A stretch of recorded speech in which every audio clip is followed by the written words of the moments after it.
Millionaire abandons expensive thoroughbred. Horse for being born. Imperfect until the horse is adopted and amazes everyone at an event. Before the story begins, if you like our channel, subscribe to help us reach 1,000 subscribers. And now, we invite you to enjoy a story with an unexpected ending. In the golden fields of Hawthorne Stables, everything was planned to perfection. Leonard Hawthorne, a millionaire renowned for breeding the finest racehorses in England, lived by one unshakable rule. Perfection was non-negotiable. His animals competed in prestigious events, sold for millions, and upheld his family's legacy for generations. On that sunny morning, everyone at the estate anxiously awaited the birth of the next champion. Celeste, a prize-winning racehorse, was in labor. Leonard, dressed in his immaculate wool coat and leather boots, watched from a distance with the cold expectation of a man accustomed to great results. The foal, after all, had the perfect lineage. Celeste and Orion, two of the finest horses in Europe. When the foal was finally born, silence fell over the stable. The staff furrowed their brows and exchanged worried glances. Leonard approached slowly, as if sensing something was wrong. Lying in the hay before him was the newborn foal. Though healthy, something was unusual. Its right front leg was slightly crooked. "This is unacceptable," Leonard muttered, pressing his lips into a thin line. His look of disdain seemed to pierce the small creature, which struggled, unsuccessfully, to stand for the first time. One of the braver workers spoke up cautiously. "He might improve over time, sir. With the right care." Leonard didn't let him finish. "There is no time. I won't spend a cent on imperfections." In the days that followed, the foal was ignored. While other horses were pampered and admired, he was left in a small pen at the back of the estate, receiving only the bare minimum to survive. No name, no affection, just the distant sound of the other champion's hooves running across the pasture. The workers whispered among themselves, "How can anyone abandon such a young horse? What if there's something special about him?" But Leonard Hawthorne listened to no one. To him, life was simple. Perfection brought profit. Anything that fell short was discarded. And so, the foal, rejected by the man who bred him, was loaded into an old truck and driven away on a cold morning. His fate was uncertain. Little did Leonard know that, years later, that very horse would become the reason everyone turned their eyes to an event where the unexpected would happen. On that gray morning, the old truck passed through the golden gates of Hawthorne Stables and rumbled down the dirt road, carrying the rejected foal far away. A light rain fell, as if even the heavens mourned the fate of the little creature who was never given a chance. In the passenger seat, the caretaker, Henry, held the foal's reins. The young animal was wrapped in a worn blanket to shield it from the cold. Henry, a simple man with hands calloused from years of hard work, glanced at the foal now and then, a lump forming in his throat. He had worked for Leonard for years, but he had never grown used to the millionaire's merciless decisions. "You didn't deserve this, little one," he whispered, as though the foal could understand. When they arrived at a modest animal shelter, Henry climbed out slowly and helped the foal down from the truck. The place was humble, surrounded by damp fields and old wooden stables. The smell of wet hay mixed with the distant sounds of horses neighing.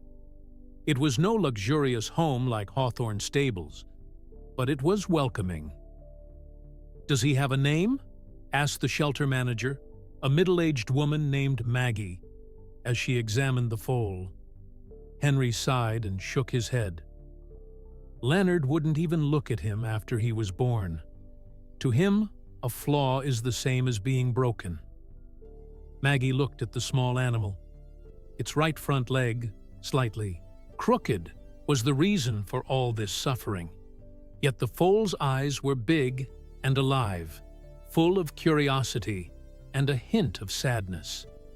It tried to stand, albeit with difficulty, as if the world would not be allowed to knock it down so easily.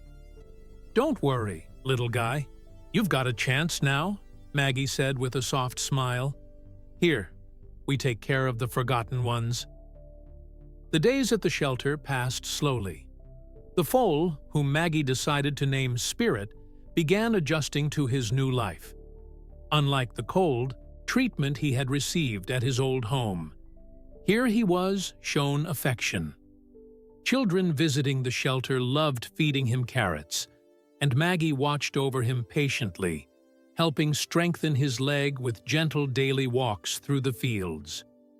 "You may not be perfect, Spirit," she said, stroking his mane, "but sometimes the most imperfect things turn out to be the most extraordinary." Still, Spirit's future seemed sealed. He would never sell for millions or compete in prestigious events like Leonard, Hawthorne's other horses. For Maggie, it was enough to know he was safe and happy, but the world outside didn't care about imperfect horses. One day, an unexpected visitor arrived at the shelter.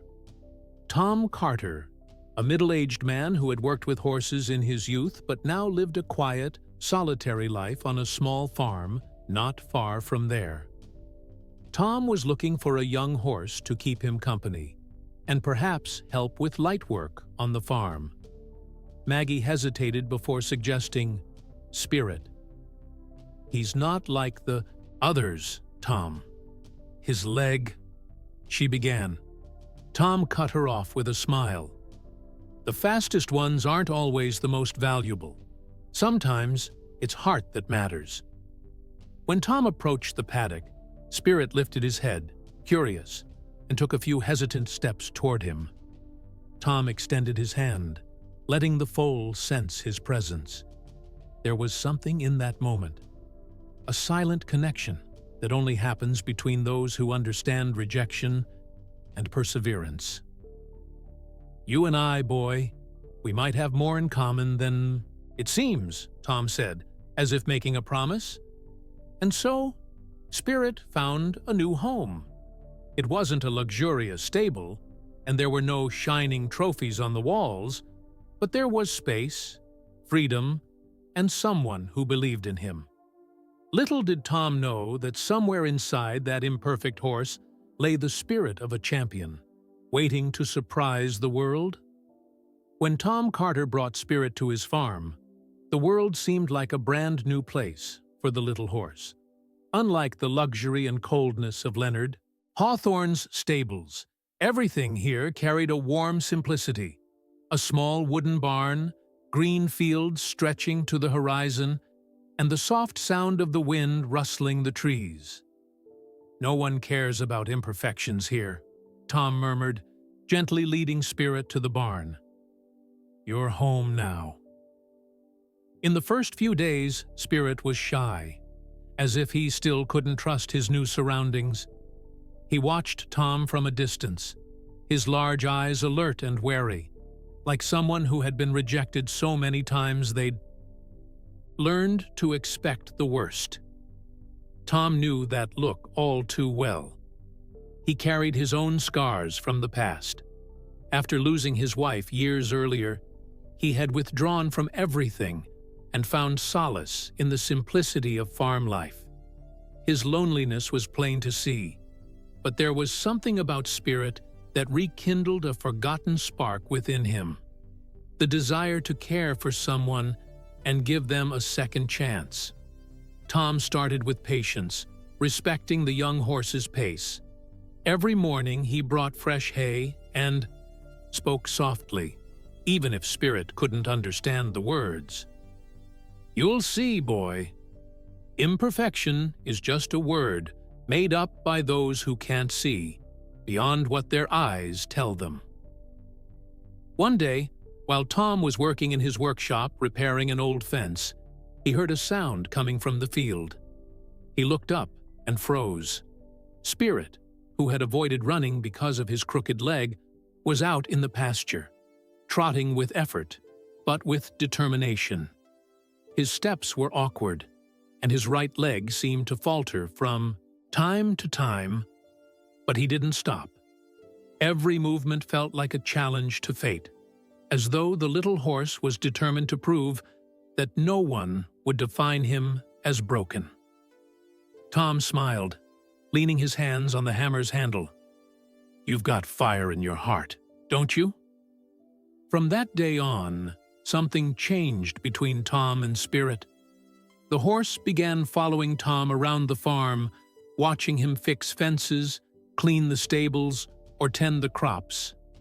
In turn, Tom began teaching the foal small things: how to respond to simple commands, trust the rope guiding him, and eventually, how to carry a light saddle. It wasn't easy. Spirit's leg required constant care. Some days, he limped more than usual, and Tom would massage the joint with firm, patient hands. "Don't give up on me, boy. I'm not giving up on you," Tom whispered during the sessions, feeling those words were meant as much for himself as for the horse. As the months passed, Spirit began to transform. His confidence grew. Despite his crooked leg, he grew stronger each day. Most importantly, he seemed happy, something Tom hadn't seen in the horse since rescuing him. One afternoon, while the two were walking through the field, an old friend of Tom's appeared. George Patterson, a neighbor and organizer of small equestrian events in the area. Seeing Spirit, George raised an eyebrow, surprised. "Tom, what are you doing with that horse?" George asked, clearly noticing Spirit's crooked leg. Tom smiled calmly, stroking the horse's mane. "Training him, George. He's got more heart than many perfect horses I've seen." George laughed, incredulous. "You really think he can compete in anything? With that leg?" Tom nodded without hesitation. "Wait and see. Sometimes the world needs a surprise." That conversation stuck with Tom. That night, as he watched Spirit resting in the barn, he made a decision. He would enter him in the Primrose Equestrian Festival, a regional event where horses of all ages and breeds competed in categories like endurance and agility. It was a bold, almost absurd idea. Spirit wasn't like the other horses. His crooked leg meant he wouldn't have the speed or balance of competitors trained for years on grand farms. But Tom believed in something no one else saw: Spirit's inner strength, a heart that refused to give up. "We'll show them, boy. We'll show them what happens when someone believes in those the world calls imperfect." The next morning, Tom began a more rigorous training routine. He'd built an improvised course with simple obstacles: logs on the ground, small hills, and tight turns. At first, Spirit stumbled, but every fall was followed by a more determined attempt. The horse's persistence moved Tom deeply. Day after day, man and horse trained together. What had once seemed impossible began to take shape. Spirit wasn't the fastest, but his agility in maneuvering around obstacles was remarkable. His lightness and natural skill began to stand out, and even his crooked leg seemed less like a hindrance and more like a mark of resilience. Tom watched the horse and smiled, thinking of his own struggles. Maybe that's what united them: two imperfect souls, but filled with strength. The Primrose Festival was approaching, and no one could have imagined what would happen on that day. The Primrose Equestrian Festival was one of the most anticipated events in the region. Entire families attended to watch the competition, which brought together the finest horses trained by renowned breeders. Amid laughter and colorful flags, the competitors prepared in their gleaming stables, adorned with golden and silver ribbons. The atmosphere was festive, yet competitive, as many knew this event could open doors to national competitions. Tom Carter arrived early, driving his rusty old pickup truck with Spirit in the back, protected by a worn-out tarp. Compared to the elegant trailers transporting the majestic horses of the wealthy, his arrival drew attention, but not in a positive way. "Who brought that lame horse here?" muttered a man in an expensive suit, laughing with his friends. Other competitors cast looks of disdain or pity as Spirit stepped slowly off the truck. His right front leg still showed a slight curve, and even though he had gained strength and confidence in recent months, he wasn't a horse that impressed at first glance. Tom ignored the comments. With the calm of a man who had faced many challenges in life, he adjusted Spirit's saddle and stroked his mane. "Don't pay them any mind, boy. Today, we're here to show them what really matters." Spirit's eyes gleamed as if he understood every word. There was a quiet trust between horse and man, forged through months of hard work and companionship. The competition began with the obstacle course, and each horse displayed its skills: precise jumps, impressive speed, and elegance in every movement. The crowd cheered enthusiastically. The judges, stern and impeccable, observed every detail, marking scores on their notepads. When Tom Carter's name was announced over the sound system, murmurs rippled through the audience. "A defective horse? He must be joking," scoffed a woman dressed in elegant clothes, fanning herself. Tom, however, remained steady. He mounted Spirit and guided him to the start of the course. The tension in the air was palpable. All eyes were fixed on them, some out of morbid curiosity, others expecting inevitable failure. The signal sounded, and Spirit started. The beginning was cautious. Tom knew he couldn't push too hard. Every movement was calculated, every step mindful of the horse's limits. Spirit cleared the first obstacle, a small jump. He didn't leap with the grace of the other competitors, but he moved with determination, his hooves landing firmly on the ground. "He's going to knock everything over," someone murmured in the crowd. But to everyone's surprise, Spirit pressed on. As he advanced through the course, something began to change. He wasn't as fast as the others, but he displayed extraordinary skill in maneuvering around the obstacles with precision. The tight turns, which required control and intelligence, were where he shone the most. Tom knew Spirit compensated for his lack of speed with focus and effort, the heart of a true champion. The crowd grew quieter. What had seemed a joke at first now held everyone's attention. Spirit was completing the course without knocking over a single obstacle. In the crowd, Leonard Hawthorne, the millionaire who had rejected Spirit, watched from a reserved area. His look of disbelief mingled with something he didn't want to admit: regret. He recognized the horse's grit and couldn't ignore the talent unfolding before his eyes. When Spirit reached the final obstacle, a barrier slightly higher than the others, the silence was absolute. Tom leaned forward in the saddle, whispering, "Come on, boy. Just one more." Spirit paused for a brief moment, as if gathering every ounce of strength he had. Then, with a powerful push, he jumped. The sound of his hooves landing on the ground on the other side was followed by thunderous applause. The crowd, which had once mocked them, was now on its feet, cheering for the unexpected triumph.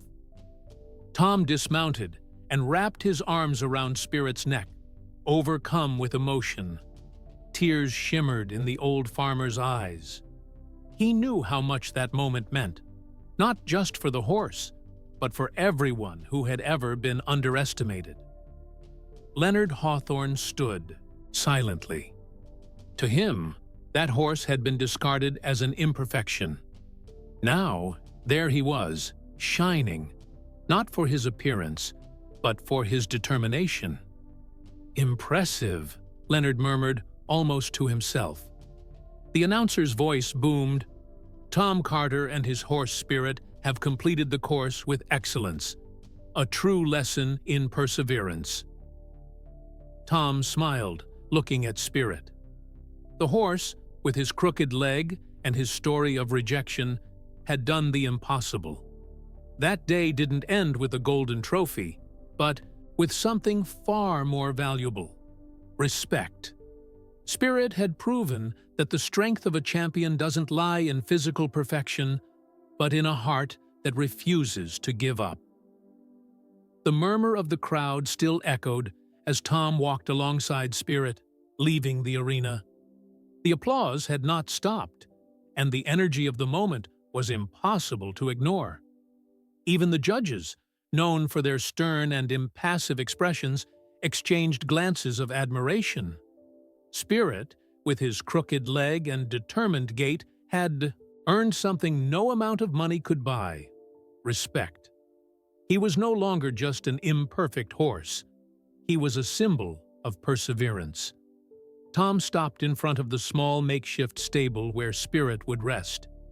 He stroked the horse's mane, his eyes misty. "I told you, boy. No one gets to decide what you're capable of. Only you." Before he could remove the saddle, Tom heard firm footsteps approaching.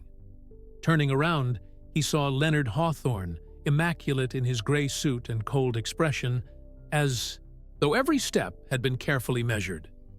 His gaze settled on Spirit, now standing still, watching his former owner intently. "That's my horse," Leonard said, his voice low but firm. Tom raised an eyebrow, calm as ever.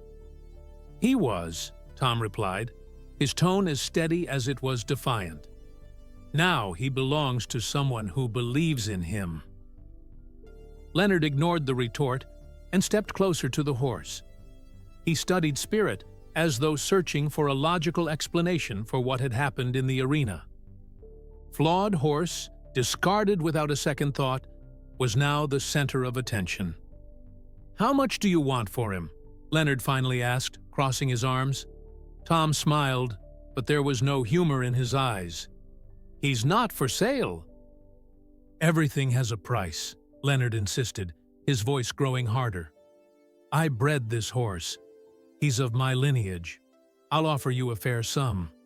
Thousands, if you like." Tom looked at Spirit, who stood calmly, as if understanding what was happening. Then he turned back to Leonard and answered without hesitation. "Free spirits don't have a price. You can buy a lot of horses, Leonard, but you'll never buy the heart of this one." The answer left the millionaire speechless. For the first time in years, he felt something resembling humility. He realized he had discarded an extraordinary being simply because he hadn't looked beyond appearances. "You should have seen it sooner," Tom added, turning back to tend to Spirit. "But sometimes, you have to lose something to understand its worth." As Leonard walked away, defeated, not by an opponent, but by his own arrogance, a group of reporters and spectators approached. A young journalist, notepad in hand, asked Tom, "What made you believe in a horse everyone else said was doomed to fail?"